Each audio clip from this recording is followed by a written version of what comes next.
These late generation Ford Mustangs Mach-e's, they're really impressive and they're jam-packed with a lot of useful features. And after daily driving one for one whole week now, I'm really amazed. And so in today's video, if you have the latest Mach-e Mustang, here's all the interesting features you need to know to really allow you to get the most out of your vehicle. Let's go ahead and begin.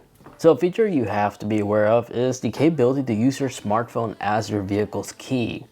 So as soon as you set the Ford Pass app, judging you already set it up and stuff, have it linked to your VIN number, on the very bottom right here, you will actually see an option where it says set up phone as key. And setup procedure is very simple. You just simply hit continue, give it authorization, tap next one more time for Face ID, access, or Touch ID if your phone has that. You can name your smartphone, so that'll be the custom name that will pop up whenever you use your key. And as soon as you walk up to the vehicle, it will lock and unlock once you walk away, once you enter the code that it shows you on your display on your smartphone. And now you're all set. And when you walk up to your vehicle, it will give you the option to actually create a custom PIN for the PIN number outside in case your phone's dead or something like that and you have to have access to your vehicle. So that's how easy it is to set that up. But the key fob itself, the physical key fob, actually has some tricks of its own. If you tap and unlock, hit the unlock button twice and you hold on the third one, you could automatically roll down all your windows. And if you release and tap the lock quickly, it will actually let go of the window roll and will leave it at that spot. And if you like to roll up your windows all the way, tap lock and then double tap and hold lock and it will roll them all the way up automatically. And now if you try that key method and it's not working, if you tap on your vehicle and you go into driver assist, tap in additional settings and you scroll down to vehicles and you go down where you see the windows section right here, this is where you can actually go ahead and enable the key functionality. So make sure both of these are enabled for it to work. Now more things you could do on the same menu. Let's say for example you do decide to change the PIN number on the side of your vehicle at a later time. If you actually go into the vehicle section and you scroll down, you can actually tap on door keypad lock right here, code, and you can actually customize it right here. Now if we go back and go to the vehicle menu, you go back by tapping the vehicle icon, it'll take you back to CarPlay. If you're unfamiliar what these three different modes are, it's basically this. When Whisper is enabled, it's just going to be primarily focused on giving you a smooth, quiet experience with smooth acceleration, with a smooth steering feel. And Engage, basically, this will be like your normal mode. The vehicle will behave balanced and ready to adapt in case you have to accelerate quickly. The steering will also get stiff if you're taking rough corner turns, and it's also going to play additional cabin sound to be able to deliver an enjoyable experience. Now, Unbridled mode, I love Ford's choice of the title for sport mode.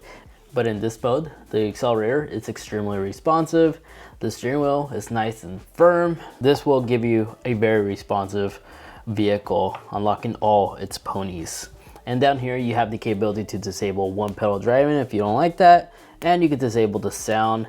And notice that the lights actually always follow depending on the mode you're in. If you like to disable that, you can disable that here. And this is where you can actually disable the additional cabinet sound to simulate sounding feedback as you may experience in an ICE vehicle. Now with those settings out of the way, if you actually tap on settings, here not only can you add additional phones, but if you tap on the charging tab right here, you can actually create custom schedules. So if every morning, if you live in a cold climate, you want your interior to be hot or cold, you can actually customize it right here on departure and comfort. So right now at 1 a.m. I have it on heat, at 12 a.m. I'm sorry. But if we tap on Friday as a fine example, and we go ahead and select our time, let's say we go off for work at 6 a.m. and I want the interior climate to be in a medium climate setting, tap save, and now every day on Friday, my vehicle cabinet is gonna be warm. And let's say for example, at work, we have a dedicated charger for our vehicle. And if you go ahead and tap on the pencil icon right here where it's charging locations, it'll show you a past history of all the chargers you have access to, but we're gonna go ahead and select a dedicated one at work. You can also label them as well on right above here. But here you have the capability to actually change the battery life percentage you want it to charge at. So if you don't want to charge all the way to 100%, you have full freedom to adjust it to your own personal preference. And then the next section, you have the capability to choose either weekends or weekdays, and then tap and drag the circle whenever you want the vehicle to charge when it's plugged in. If you want to create a custom schedule, you have that freedom to do so. And then just tap save and you're done. And then on this menu, if you have multiple drivers, I highly recommend creating personal profiles for everybody else. And this will save your seat settings, your mirror saves, everything will automatically be linked to your phone or the key fob even. Now when you go to a complete stop, auto hold is something that's enabled by default.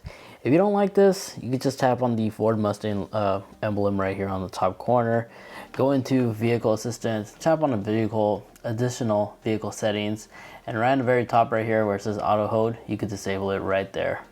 Another feature I always like using is the easy entry ability, where as soon as you remove your seatbelt, everything just retracts and makes it easier for you to get in or out of your vehicle. If you like to go ahead and enable this, you just got to go into your settings menu right here, go into driver assistance, and then just tap on additional settings, tap on vehicle, and then where it says easy entry / exit, tap on here, and this is where you can actually go ahead and enable that or disable that.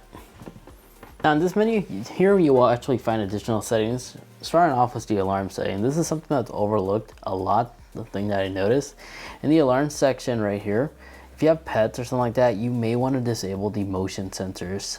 This will toggle those false alarms whenever somebody's inside and they move. So that's what that does, because there is indeed motion sensors inside the vehicle whenever you lock your car. Now power lift, I personally recommend just leaving it automatic and hands-free, so you have hands-free access when you need to, but personal preference once more.